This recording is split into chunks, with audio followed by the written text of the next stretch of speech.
은혜로운 느린 찬양이 나오면 울고 빠른 찬양이 나오면 춤추고 저 신나서 울고 춤추고 다 하다가 은혜를 받고 교수님 설교를 듣고 결단을 엄청 세게 하고 되게 좋았어요. 근데 그 모두가 그렇겠지만 사실 신학 공부하는 사람들에게는 특별한 영적 전쟁이 있어요. 그래서 둘째 주에는 기도하러 채플실로 이렇게 들어가는데 마음이 좀 어려서 기도하고 싶은 마음이 없었어요. 기도하는 시간이 저희가 있는데 이렇게 되게 다 어두워요. 불 끄고 거기 딱 들어가면 저 어머니들이 엄청 부르짖어서 방언 기도도 하고 막 전 뜨겁게 기도를 하거든요. 근데 저도 한 성령원에서 한 영을 받았나 봐요. 목사님과 같이 앉아서 십자가만 바라보는데 눈물이 그렇게 나오더라고요. 눈물이 나오더라고요. 예배 그러니까 시간 때우려고 사실은 그게 저희 또 출석 체크를 그거 해요. 그래가지고 딱 앉아 있는데 다들 이렇게 뜨겁게 기도를 하는데 저 이렇게 앉아 있는데 십자가만 진짜 이렇게 딱 하얗게 딱 했는데 바라보는데 눈물이 나오더라고요. 그래서 제가 주님 저 여기 왜 앉아 있습니까? 딱 이렇게 얘기를 했어요. 저 더 나이 먹기 전에 돈도 벌어야 되고 애들도 키워야 하는데 저 여기 왜 앉아 있습니까? 그런데 좀 눈물이 많이 나오더라고요. 저 같은 죄인이 뭘 하겠다고 여기 앉혀놓았습니까? 그래서 십자가를 바라보는데 저도 아무 말도 못했어요. 목사님처럼 아무 말도 못하고 기도했습니다. 하나님께서 저를 거기 앉혀놓고 하실 일들이 있었기 때문에 인정할 수밖에 없었고 다시 기도하고 하나님 앞에 저의 모든 것을 다시 올려드리는 시간. 울고 뭔가 싫지만 그럼에도 불구하고 다시 하나님 앞에 다시 올려드립니다 하고 기도를 했었어요. 사실 모든 것을 올려드린다 하는데 여러분들은 다 그렇게 사시죠? 그렇게 사시나요? 저는 그렇게 못해요. 저는 학교 사실 루틴은 애들 때문에 아침에 되게 정신없어 이렇게 데리고 가지만 1시간 반 차를 타고 가면서 기도를 해요. 항상 올 때도 기도를 해요. 너무 은혜를 받아서 혼자 기도하면서 밖에서 보면 시련의 여주인공이에요. 눈물을 펑펑 흘리면서 막 울어요. 하나님께 막 죄송하기도 하고 막 그러면서 막 우는데 근데도 다 올려드리지 못하는 것 같아요. 항상. 그래서 하나님께 죄송한 마음도 있고 해서 제가 이 말씀을 이렇게 말씀 준비할 때 사실 오래전에 받았는데 저도 말씀 쓰면 안 풀리고 너무 막 힘든 거예요. 마음이 힘들더라고요. 뭔가 마음이 많이 힘들었어요. 계속 한번 보면 3-4시간씩 있는데 말씀만 보다가 그냥 뭐가 틀은 안 잡혀지고 사실은 그냥 이렇게 기니까 이렇게 한 절 한 절씩 보려고 했거든요. 근데도 뭔가가 마음이 조금 그랬었어요. 그래도 우리 말씀을 보면서 같이 점검하는 시간을 가졌으면 좋겠습니다.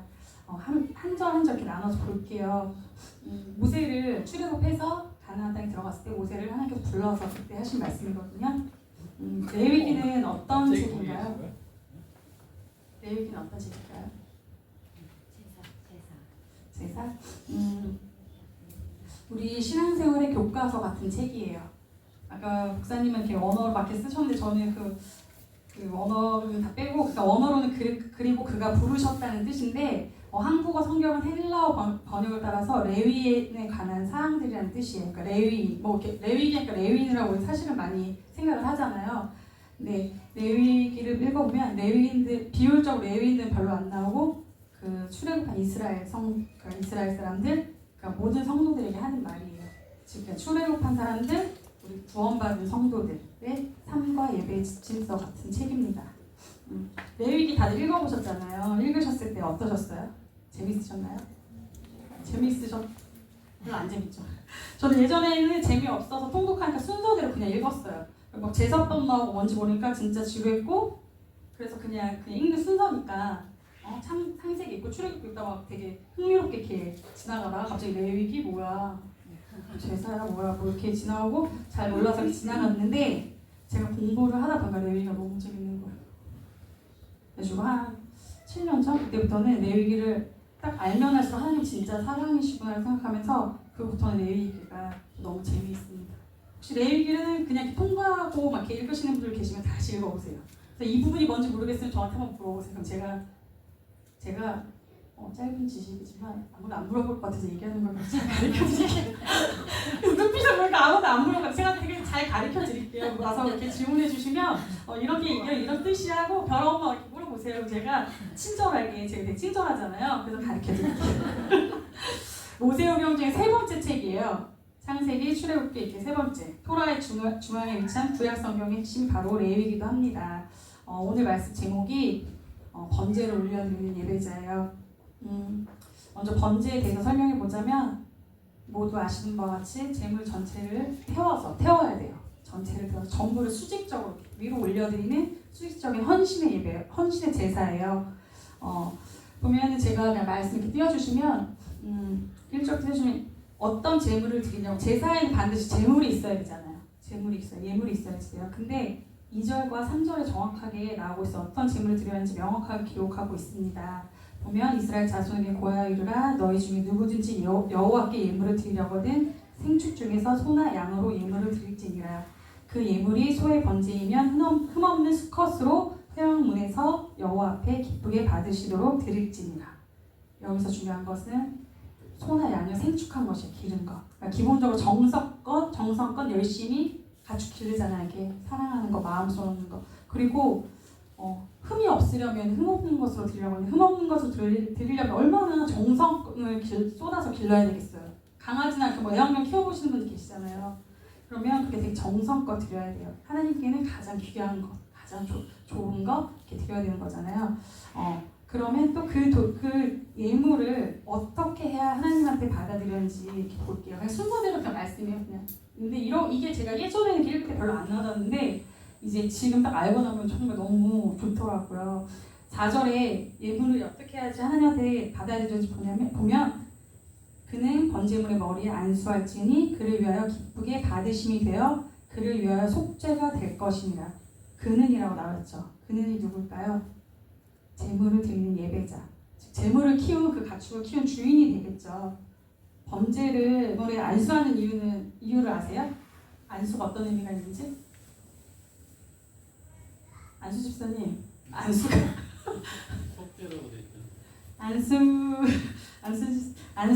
안수하는 행동은 죄를 정가시킨다는 의미가 있어요. 죄를 정가시킨다는 의미. 레위기 16장 21절에 보면 아론은 그의 두 손으로 살아있는 염소의 머리에 안수하여 이스라엘 자손의 모든 불의와 그 범한 모든 죄를 아뢰고 그 죄를 염소의 머리에 두어 미리 정한 사람에게 맡겨 광야로 보낼지니 염소가 그들의 모든 불의를 지고 접근하기 어려운 땅에 이르거든 그는 그 염소를 광야에 놓을지니라.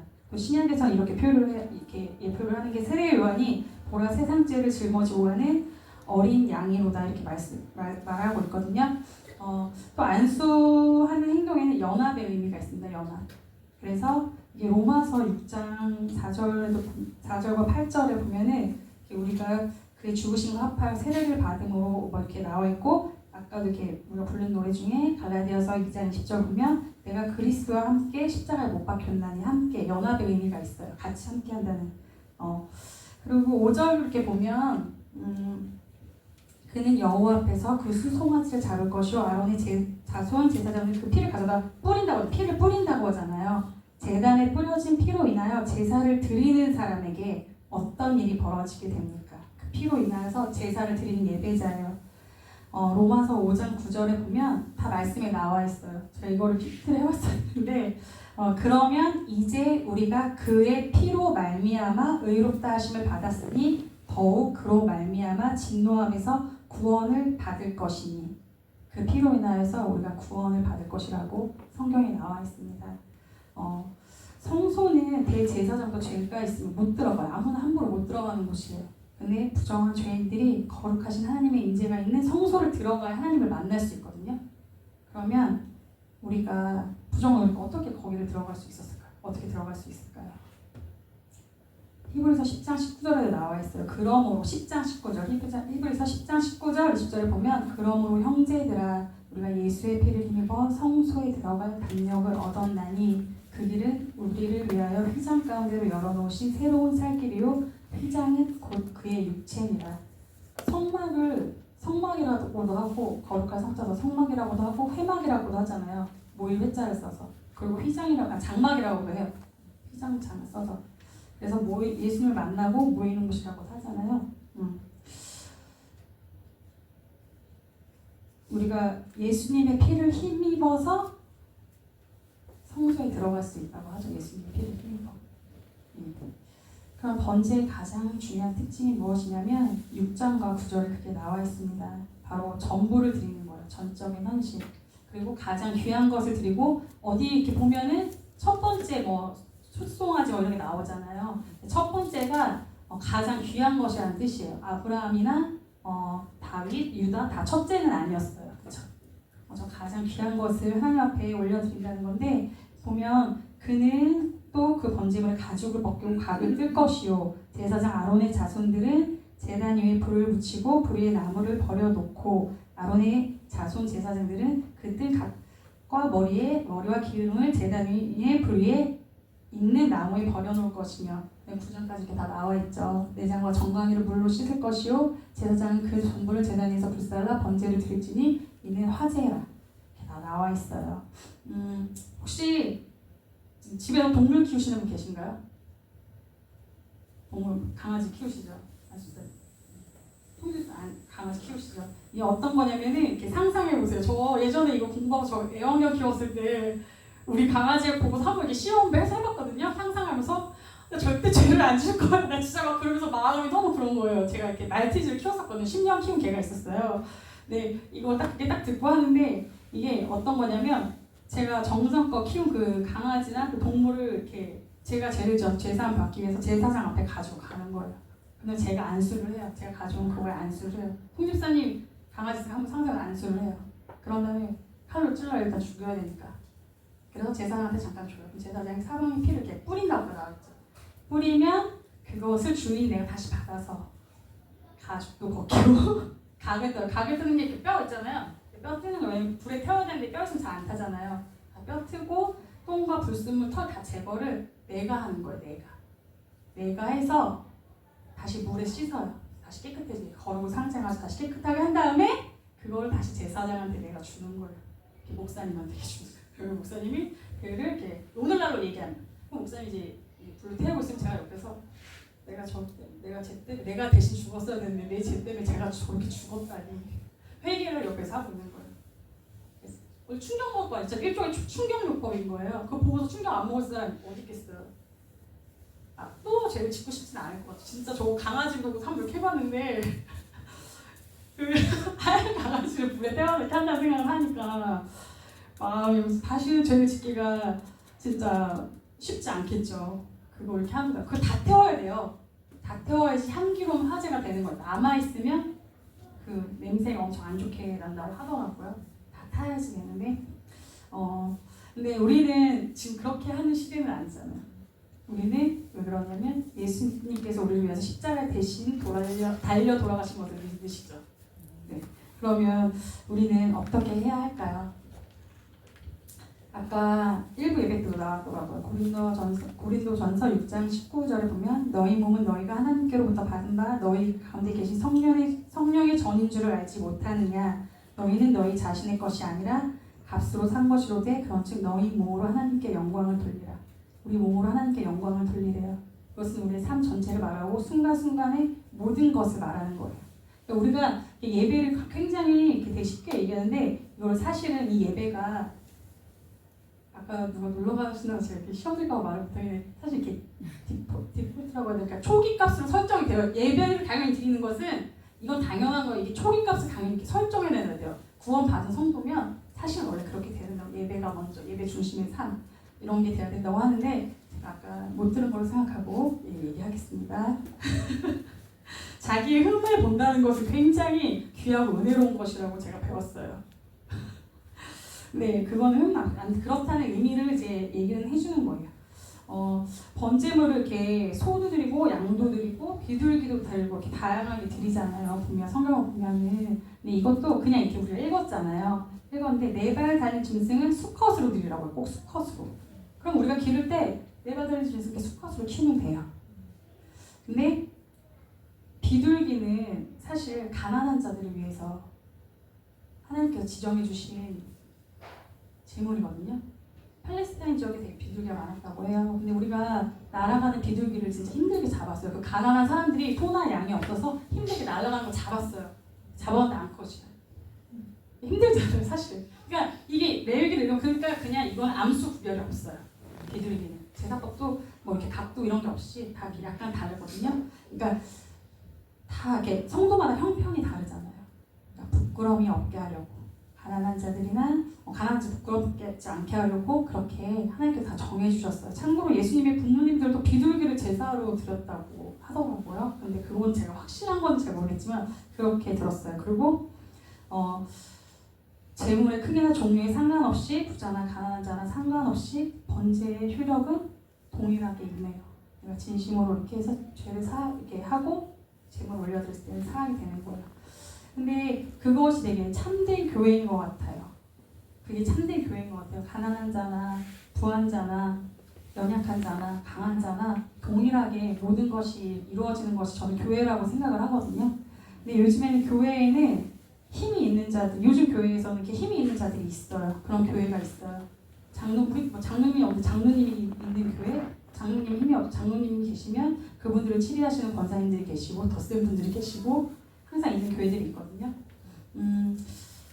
자신이 내는 헌금의 단위가 크면 교회의 모든 것을 관여를 하기도 하고 반대로 이렇게 가난한 자들이 소외되거나 달란트 앞에서 뭐 잘하시는 분들이 더 이렇게 조금 더 이렇게 보이거나 그런 경우들이 솔직히 없다고는 못하는 것 같아요. 그게 정당하게 이렇게 공평하게 간다고 하지만 사실 돈이 있고 사람들을 끌어모아야 되는데 앞에서 정말 찬양 잘하는 인도자 한 명 있으면 사실 좀 공평하게 한다는 자체가 이게 조금 쉽지는 않은 것 같아요. 인간적인 생각으로는 그렇게 하면 안 되지만 약간 그런 게 되는 것 같아요.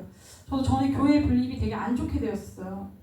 되게 안 좋게 돼서 담임 목사님만 나오게 됐어요. 저는 분립을 해서 다른 목사님 나가졌는데 담임 목사님만 부자이신 목사님이 남고 교회 건물이신 목사님이 남고 담임 목사님만 나가게 됐어요.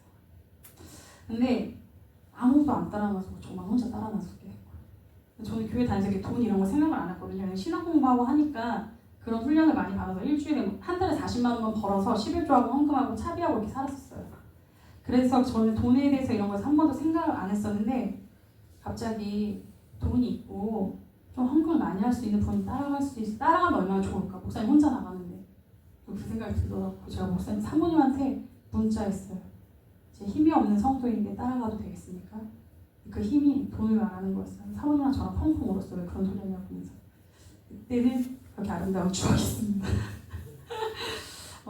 레위기를 진짜 이렇게 이런 식으로 세세하게 들어가면 하나님의 섬세함과 사랑을 그대로 느낄 수가 있어요. 이런 것까지 진짜 이런 부분까지 생각을 해? 이런 것까지 생각을 해? 하는 부분이 많아요. 우리가 그냥 힘들다고 해서 그냥 넘기는데 사실은 알고 보면 아니 하나님 진짜 비둘기도 그런 것처럼 이렇게 하나하나 어떻게 이렇게 정말 생각할 수 있지? 진짜 읽으면서 또 그 생각을 해요. 와 진짜 성경이 대단하고 진짜 진실이구나. 그 시대에 맞게 10계명도 이거 보고 다시 보고 뭘 다시 그 성막생활, 장막생활 했던 것을 광야생활 했던 거 다시 보고 보면 너무나 재밌고 진짜 그런 생각이 많이 들더라고요. 제가 평신도일 때는 사실은 예배 오는 게 마음이 더 좋았어요. 내가 많이 마음이 상했으면 마음이 상한 자를 묵상하면서 그것을 또 내려놓는다. 하나님 나는 다 점을 올려놓는다. 이렇게 생각을 하고 저에 대한 것만 생각하고 하나님께 나의 중심 마음을 올려드린 거 뭐 내가 달란트가 없는데 나는 뭐 청소라도 해야 되나? 아니면 뭐 없으니까 나는 뭘 해야 되나 이런 생각만 하고 진짜 하나님 내가 무엇을 하지? 하나님과 1대1 나 이렇게만 생각을 했었는데 제가 사역자로 이제 지내면서는 성도들을 많이 생각하게 되는 것 같아요. 별아 엄마는 뭐하지? 재옥 집사님은 도배 잘하고 계시나? 은선 집사님은 지난주에 왜 안 보셨지? 진옥 집사님은 시골에 잘 내려가셨나? 온유가 울었는데 온유 엄마는 괜찮나? 찬호 성도는 이번 주에 꼭 나와야 돼. 들어왔으면 안 되는데 막 이러면서 막 성도한테 과연 내가 이렇게 친절하게 말해도 되는 것인가? 우리 별아 엄마 제가 항상 너무 친절하게 얘기해줘서 우리 별아 엄마가 저를 엄청 생각하잖아요. 이렇게 얘기를 해도 되는 것인가? 이런 생각들을 많이 합니다. 그리고 어떻게 해야지 더 예배를 교회 나오는 게 더 기쁠 것인가? 내가 하나님을 기쁘게 하는 것보다 성도들이 왔을 때, 교회 왔을 때 어떤 편안함을 느끼고 어떻게 기쁠 것인가? 이게 아무렇게 하지는 않고 있지만 많은 생각을 하게 되더라고요. 중보기도 할 때도 하나님만 할 때보다 이렇게 중보기도 딱 이렇게 놓고 그걸 이렇게 많이 하게 되더라고요. 그래서 그게 잘못된 거는 아닌데 그 나쁜 것도 아닌데 사실 오류를 범할 수 있잖아요. 우리가 하나님 앞에 하나님께 먼저 하나님 앞에 그 대상이 하나님인데 드림을 생각해야 되고 우리 성도들이 하나님 앞에 어떻게 나아가는 것인지, 어떻게 하는 것인지 같이 나아가는 게 사역자들이 할 일이잖아요. 근데 이게 잘못된 것은 아닌데 순서가 질서의 하나님이시고 그 대상이 일부 예배 때도 말씀한 대상은 하나님이잖아요. 하나님께서 우리가 와야지 되는 건데 그래서 성도님들이 목사님과 사역자들을 위해서 기도를 많이 해주셔야 될 것 같아요. 성도님들 좀 덜 생각하고 하나님을 많이 생각하라고 기도를 진짜 많이 해주셔야 될 것 같아요. 요즘은 열린 예배나 이렇게 목사님의 설교 찬양을 보면서 교회를 찾아다니는 시대예요. 근데 하나님은 예배 행위 자체를 기뻐하시는 분은 아니시래요.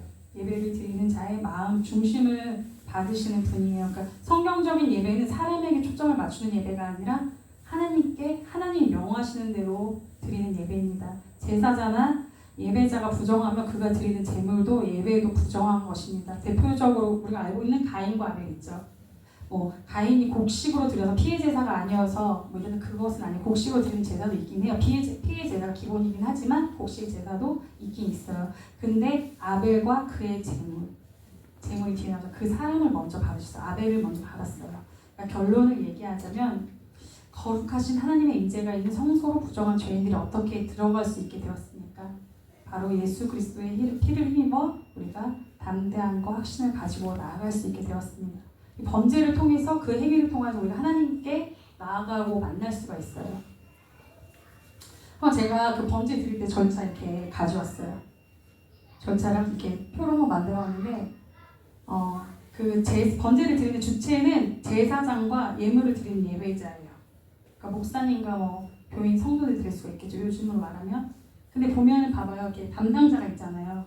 담당자가 있으면 이렇게 보시면 교대로 임무 수행을 해요. 각자가 할 몫이 있어요. 이게 더 구체적으로 그러면 전도를 위해서 마음이 상한 자를 이렇게 다 있거든요. 근데 거기까지는 안 들어가고 각자가 할 몫이 있어요. 표를 보시면 보세요. 굳은 일은 전가하고 죽이고 피 뿌리고 재단이 오르고 이런 거 빼놓고는 굳은 일은 다 예배자가예요. 예배자. 흠없는 동물을 골라온 것도 예배자. 다 예배자가예요. 근데 결국은 그러니까 본인이 하나님께로 드려지는 그 예배가 돼야 된다는 거죠. 오늘날로 말을 하면. 그런데 오늘날 예배자들은 안타깝게 구경하는 자가 많다는 거예요. 이 얘기 진짜 많이 듣잖아요. 교회는 이렇게 목사님이 하는 일이라고 많이 생각을 해요. 우리 교회 목사님이 진짜 일을 많이 해서 제가 저도 엄청 많이 죄송한 마음이 많이 들거든요. 목사님 오죽하면 우시겠어요. 전 뒤따라 울고. 근데 목사님만의 일이라고 생각하는 경우가 많아요. 근데 우리 교회는 그렇진 않잖아요. 무슨 일때 서로 나와서 하는 모습에 참 감동을 많이 받아요. 저는 별 아빠도 쉬신다고 이렇게 와서 하는 그 마음이 진짜 얼마나 귀해요. 그렇다면 우리가 예배 자리로 나올 때 진짜 어떤 마음으로 나오는지 오늘 무슨 설교 나올까? 오늘 밤 뭐지? 내 기도의 응답이 이루어졌나? 내 기도의 응답이 말씀을 통해서 들려줄까? 그런 마음으로 나올 때는 있지 않나 한번 점검을 해봐도 괜찮을 것 같아요. 왜냐면 우리가 하나님 앞에 이렇게 보면 우리는 하나님 앞에 무엇을 드릴까? 교회에 가서 무엇을 할까? 내가 어디에 도움이 될까? 또는 내가 회개를 진짜 한 게 있나 안 하는 게 있나? 하나님을 만나는 게 우리가 다 멀리서 와요. 그래도 우리가 이렇게 오는 것은 정말 기쁨과 설렘을 가지고 오는 것일 거예요. 그래도 우리는 더 점검해서 하나님 앞에 정말 온전한 것을 드리고 진짜 17절에 제가 원래 17절까지 13절로 잘못 이렇게 했는데 13절에도 나와 있고 17절에도 나와 있어요. 향기로운 냄새라고. 완전히 불사르지 않으면 온전하지 않으면 그 향기로운 냄새가 날 수가 없는 것이죠. 저는 이렇게 가끔이라고 표현하고 싶었는데 사실은 이렇게 어떻게 보면 이렇게 많이 올려들어야 되는데 하나님께로 무언가를 받아야 되는 마음으로 살았던 것 같아요. 솔직히 저는. 여러분은 안 그러시는데 저는 그랬던 것 같아요. 왜냐면 이쯤 되면 하나님이 뭘 주실 때 되지 않았을까? 이만큼 했으면 뭘 주실 때 되지 않았을까? 사실 그런 생각을 제 내면에 하고 있었던 적이 사실은 있었던 것 같아요. 다 구원을 믿으시죠? 예수님께서 우리 대신에 그 번제물처럼 십자가에서 사지가 뜯기고 피 흘림으로 다 이루었구나 하고 돌아가신 것을 우리 다 믿으시죠? 그래서 우리가 저 천국에서 영원히 사는 것을 믿습니까? 그렇다면 우리는 감사로 전적인 헌신으로 못할 것이 솔직히 무엇이 있을까요? 그 생각을 제가 많이 하면서 저도 예배에 대해서 제가 제 자신 스스로가 어떤 마음으로 오나 다시 점검하는 이렇게 번제에 대해서 다시 생각을 하면서 하나님 앞에 온전한 것을 드리나 그 생각을 많이 하면서 말씀을 보면서 말씀은 사실 이렇게 쉽게 그냥 진짜 나와 있는 대로 그거를 뜻을 한번 풀이를 해드리고 싶었어요. 강의 설교처럼 진짜 어렵지 않죠. 이렇게 하고 보니까 정말 어렵지 않고 정말 쉬운 건데 우리가 놓치고 있는 부분이 정말 많잖아요. 그렇죠? 그 뜻을 잘 모르면 알면 이렇게 쉬워요. 다 나눠져 있고 한데 몰라서 우리가 놓치는 부분이 있지 않을까. 그렇다면 한 번은 보고 점검해봐도 괜찮지 않을까라는 생각을 했습니다. 우리가 말씀을 통하여 예배를 통하여 하나님 앞으로 진짜 더욱 한 걸음씩 나아갔으면 좋겠습니다. 함께 하나님께서 가르쳐 주신 대로 우리의 전부를 올려드리면서 주님을 깊이 만나는 장소가 우리가 온전한 예배를 드렸을 때 분명히 하나님은 이곳에 하나님의 영광이 임할 거예요. 그 장소가 새일린 교회가 되어지길 정말 소망합니다. 우리의 전부를 드릴 때 주의 영광이 정말 이곳 가운데 충만하게 임할 것을 저는 믿습니다. 그렇게 되기를 우리가 함께 힘써 나갔으면 좋겠어요. 함께 힘써 나갔으면 좋겠고 제가 저도 아까 목사님께 설교하실 때 저도 마음이 참 많이 진짜 도움이 돼서 저도 이렇게 한 주간 진짜 많이 힘들어. 나도 십자가 앞에서 근데 목사님도 왜 십자가 앞에서 우시는 거야. 마음이 막 좀 그랬거든요. 제가 이렇게 그냥 그렇게 설명해 드리고 싶었어요. 알고서 이제 알았으면 우리가 또 행하면 되잖아요. 알고 있었는데 까먹었으면 다시 생각나서 그대로 하면 되고 혹시 모르셨다면 이렇게 말씀대로 우리가 다시 점검하고 나아가서 하나님께서 받으시는 예배, 우리가 올려드리는 예배, 이제 우리가 예배자로서 목사님한테 다 미루는 것이 아니라 우리는 또 어떤 것을 준비해야 되는 건지 각자 그렇게 나아갔으면 좋겠습니다. 제가 아까 찬양을 준비하면서 많이 묵상하는 시간을 가졌으면 좋겠다는 생각을 했었어요. 그래서 하나님 예수 그리스도의 피를 힘입어서 우리가 어떻게 나아가야 되는지 또 우리가 그리스도와 함께 같이 연합돼서 십자가를 같이 못 박히면 같이 연합하면서 우리가 진짜 어떻게 나아가야 될지. 우리가 겉모습은 정말 이렇게 교회에 앉아 있는데 제일 불쌍한 사람이 그거잖아요. 세상에서 내 뜻대로 살아서 그냥 진짜 지옥 가는 게 명확한 사람은 괜찮은데 이렇게 있는데 주님 앞에 갔을 때 주님이 내가 너를 모른다. 그게 제일 불쌍한 사람 아닐지 진짜. 그러면 그것을 위해서 우리가 사실 제가 이렇게 되고 나니까 제가 그냥 평신도 했을 때는 집사 몇 년 차 똑바로 이렇게 농담을 할 수 있었는데 이 사역자가 되고 나서는 사실은 눈치 아닌 눈치를 보게 되고 성도들한테 함부로 말을 못 하겠더라고요. 그러면 다 망하는 건데 사실 눈치를 많이 보게 되더라고요. 그래서 잘 선포해서 같이 함께 세워나가고 함께 우리가 저 천국까지 갈 수 있도록 같이 많이 기도해 주시고 같이 함께 진짜 결단하면서 나아가는 시간을 가졌으면 좋겠습니다. 축복합니다.